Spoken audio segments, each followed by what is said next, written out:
Google has officially reversed its stance on AI weaponization, marking a major shift in the company's policy. Previously committed to not developing AI for military use, Google is now aligning with other tech giants in integrating AI into defense and surveillance technologies. This decision comes amid rising global tensions and increased government contracts for AI-driven military applications. Google argues that AI can be used to enhance national security, improve intelligence analysis, and reduce risks in military operations, but critics warn that it could lead to ethical concerns and uncontrolled AI warfare.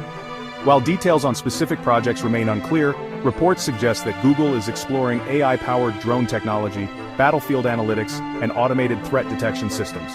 This move puts Google in direct competition with companies like Palantir, Microsoft, and Amazon, which have already secured military AI contracts. Is Google making the right call by entering the AI defense space, or is this a dangerous precedent for AI ethics? Let us know your thoughts in the comments. Don't forget to like, subscribe, and hit the bell for more breaking tech news.